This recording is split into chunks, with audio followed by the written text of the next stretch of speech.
Welcome to Chapter 3. In this chapter, we're going to be talking about the contemporary perspectives that have largely shaped our modern understanding of psychopathology. Some of them we've introduced briefly because they were part of the historical record. Others will be fairly new.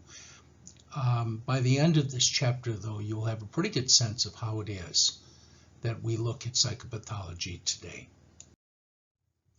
In this chapter, we are going to be talking primarily about four perspectives on psychopathology. Two, Freud's theory and operant conditioning, were introduced in the previous chapter. Genetic and neurological influences are a major perspective now on psychopathology, and we'll be talking about them throughout the course. Frankly, the humanistic and existential approaches I would not have put in this chapter because although they had influence back in the 1960s, they've had very little influence since then and have almost no influence on current understandings of psychopathology. So let's start with Freud's psychodynamic theory. We've already talked about some of these issues. For example, the idea that there are unconscious processes going on in the mind. Unconscious means that we're unaware of them, but they still have an effect on our behavior. We talked about the dynamic nature of the interplay between the id, the ego, and the superego. What we might also add to that is the external environment, which has to interact with the ego and id and superego to determine how a person will behave. We are going to be talking about defense mechanisms, and I'll define those for you briefly, and psychosexual development, both of which are key elements within the Freudian perspective. Freud argued that the basic reason why much of psychopathology is not well understood is that the individual isn't aware of the unconscious motivation that's at the root of the problem. Unless one can explore the unconscious of individuals, one can never solve problems of abnormal behavior, according to Freud. Freud was very much focused on sex and sexual conflict, and many people have suggested that he was obsessed with sex. To understand Freud's perspective, it's very important for you to realize that he was heavily influenced by Darwin's book, The Origin of Species. That book was published just before Freud started his professional work. Freud reasoned that if the success of the organism in an evolutionary struggle is dependent on passing one's genes into the next generation, the effectiveness with which one engages in sexual behavior will determine how effective the individual is. Hence his focus on sexual development and sexual drive. Now, Freud extended that concept of sex to a variety of areas, and some people have argued that he pushed it too far. For example, his Oedipal complex suggested that children naturally have a sexual desire for their opposite-sex parents. He argued as part of the way that they prepare for adult sexual relationships. But the argument, although reasonable, is not supported by a lot of data. Freud wasn't focused only on sex. He was also aware that much of our behavior is driven by anxiety. And when we are anxious, we do whatever it is that we need to do to make the anxiety go away. Sometimes that's as simple as getting away from a situation that makes you anxious. But Freud suggested that we also have some defense mechanisms, which he suggested were automatic, not something we choose. And these mechanisms reduce our anxiety. Some of these mechanisms have been demonstrated very clearly, such as projection or displacement. Projection is taking your feelings and projecting them onto someone else. Displacement is taking your feelings towards one object and pushing it toward another instead. Others have been criticized. The evidence for repression, which is defined as motivated forgetting, is actually pretty weak. And reaction formation has been heavily criticized by people who come from a scientific perspective. In reaction formation, Freud argues that if one feels a certain way, they might act on their feelings, or they might act in exactly the opposite way. So what he's basically saying is it doesn't matter how they act in terms of knowing how they actually feel. And it becomes a hypothesis that can never be tested scientifically. Perhaps the best known of Freud's ideas is the concept of id, ego, and superego. The ego is you. It's your conscious awareness that tries to figure out what to do. The ego is influenced by the id, that part of you that just wants to seek pleasure, but also by the superego, a part of you that essentially wants to avoid being punished. Freud argued that the superego represents an internalization of the rules that you learned by your parents. The model of the id, ego, superego is often presented with this iceberg model, where everything above water represents the conscious mind and everything below water represents the unconscious mind. So in Freud's model, almost all of your id, unconscious influences, are below your level of consciousness, as are many of your superego influences, even some of your ego. We're often aware of the ego versus superego conflicts, the things we would want to do, but we feel like we shouldn't do. Now, exactly how much of that has been debated, and there's no direct evidence on whether this model is in fact accurate. Freud's also well known for the psychosexual stages of development. From birth, the oral stage, followed by the anal and phallic stages, a period of latency where there's little focus on sexuality, and then a genital period on or around puberty and into adulthood. At one time, this was the dominant model for development. The dominant model, even though Freud never studied a child ever in his entire career, and he was not at all interested in developmental models. He created this model to illustrate how he believed childhood experiences could result in specific kinds of adult psychopathology. Some of these we're well aware of. We often talk about people who are very compulsive and attentive to details as anal. But in fact, there's very little evidence that there's a relationship between that stage of development and later adult behavior that we might call obsessive compulsive.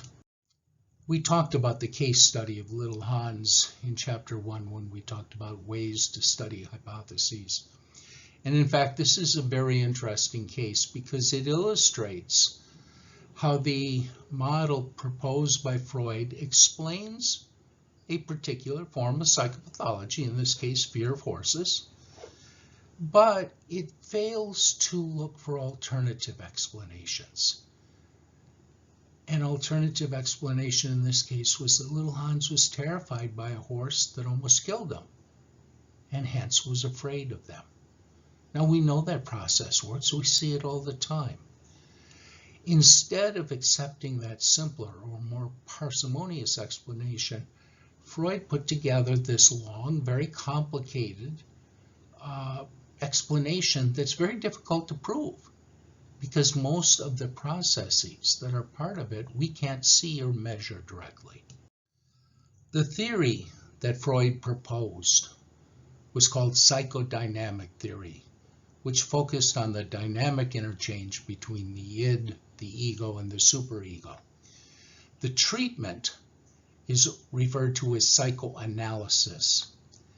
And the job of psychoanalysis was to bring the unconscious into the conscious. Remember, Freud argued that the problem with psychopathology is that it is mostly the result of unconscious influences, and because it's unconscious, people can't deal with them. But if you can bring that unconscious experience into consciousness, you can begin to challenge it. How do you do that? Free association was one thing. He would have clients just simply free associate. Talk about whatever came to their mind, no matter whether it made sense or not. He discovered that sometimes the patient would suddenly stop free associating. It was like they were trying to hide something, although he believed that was unconscious. But it was resistance. There was a piece of them, an unconscious piece, that was afraid to come to grips with what was going on. He's famous for his work on dream analysis because he believed that dreams were a pathway to the unconscious. When you're dreaming, you can't control your thoughts. And frankly, some dreams are pretty weird. So the thoughts are, in fact, very much like the free association. Not very closely linked to the outside world, but probably a window to the inside world. When we think of psychodynamic approaches, we tend to think of Freud. But that really is missing the point, because many of the ideas that were first popularized by Freud influenced other people who took it to new levels or different directions. I'm not going to talk about all of the neo-Freudians, neo meaning new, but rather I just want to point out that many of them focus more on social rather than sexual issues. Most of them understood that psychodynamics had a reality and that unconscious influences had a reality. And some of them were far more amenable to scientific study. One of the interesting things about the psychodynamic approaches is the early history of psychopathology was dominated by them. The first and the second DSM were both heavily influenced by Freud. And as I've already mentioned, they weren't very good. In fact, scientifically, they were next to useless. Why? They were so heavily influenced that everyone believed that the only important things were the unconscious. And you couldn't see that. And so you were asking people to make diagnoses on the basis of not being able to see. That's a little bit like asking people to drive down the expressway with their eyes closed. It's just not a very good approach. So Freudian psychoanalysis and psychodynamic theory has influenced heavily our understanding of human behavior.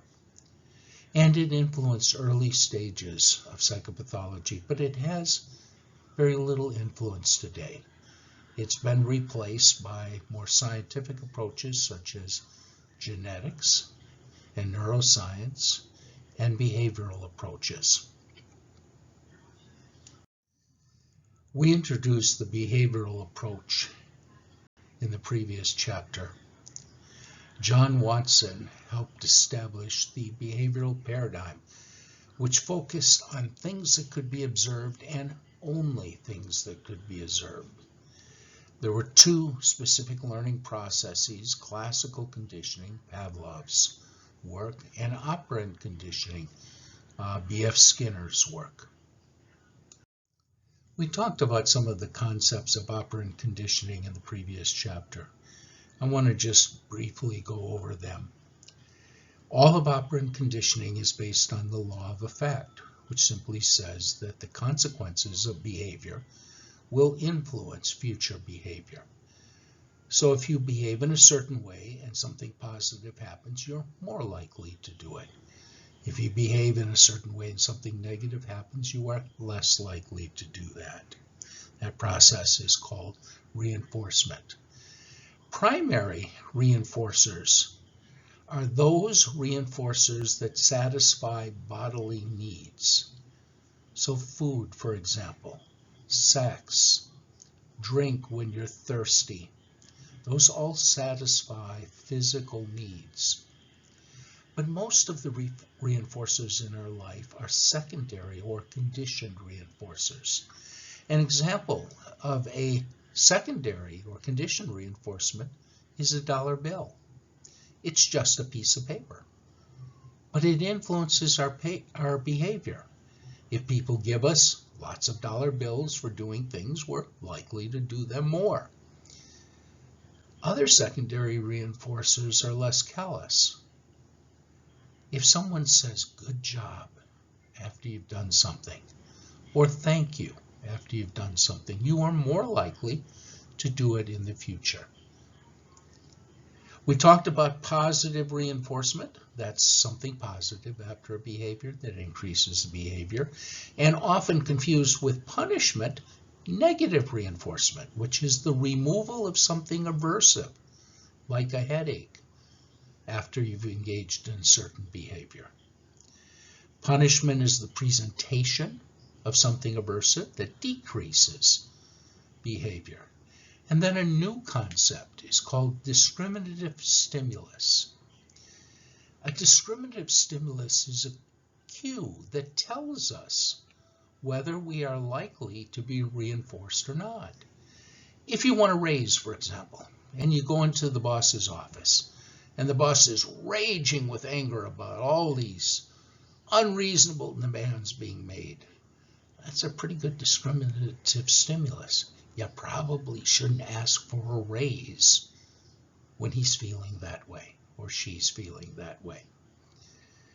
On the other hand, if you come in and your boss says, God, you've been doing good work, that's a pretty good discriminative stimulus that this might be a good time to ask for a raise. And to, of course, thank her so that she reinforces you more often for recognizing your hard work. The truth is that most of our behavior is influenced by the consequences of the behavior. So we respond to operant conditioning 1,000 times a day to big and subtle stimuli. How much does operant conditioning affect psychopathology? Back in the 1960s, there were theorists that argued that all behavior can be shaped. In fact, all behavior probably is shaped, and that includes abnormal behavior. That the consequences of abnormal behavior may very well make it, for some individuals, more likely to occur. Unfortunately, the evidence for that is not terribly strong. We can't see examples of that kind of learning going on.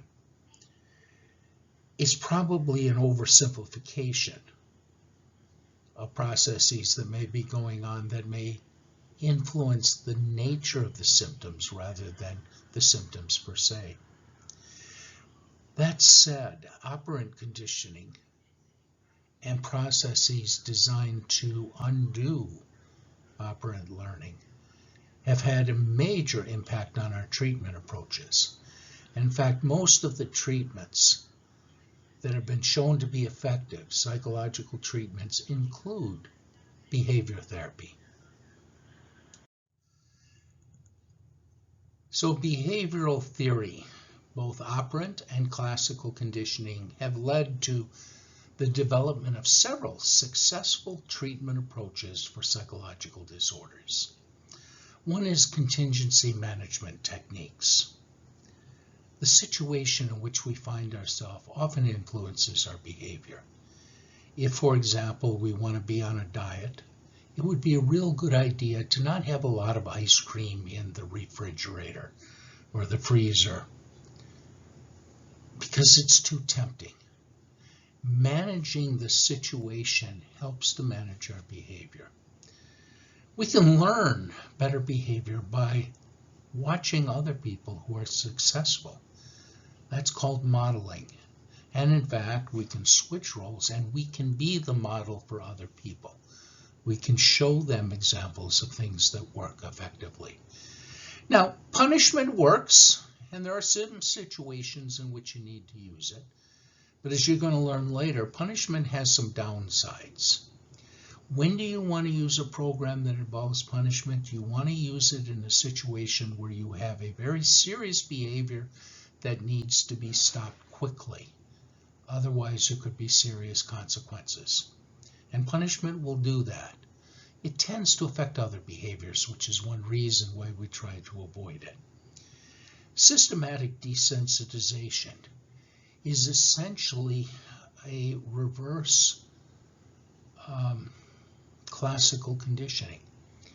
What we do is we gradually expose people to situations that make them uncomfortable while we have them manage their level of anxiety. We do that primarily by having them relax the muscles of their body. Covert sensitization is a variation on systematic desensitization where we essentially use thoughts as the reinforcers in the situation. If we have someone, for example, who wants to engage in behavior or feels compelled to engage in behavior that could get them into a lot of trouble, in covert sensitization, what we do is we have them imagine what that trouble will be. So their thoughts about the consequences that they might experience become aversive enough that they don't do the behavior and therefore will never experience those negative consequences. Aversive conditioning is essentially a punishment paradigm where in effect you are pairing something aversive with something that is currently enjoyable. If you have someone, for example, who is sexually aroused by looking at women's underwear or touching it, you might have them look at pictures of women's underwear or actually handle women's underwear while they're receiving an electric shock. So you're pairing an aversive stimulus with something that was previously pleasurable in the hope that it will no longer be pleasurable, and so their behaviors will change.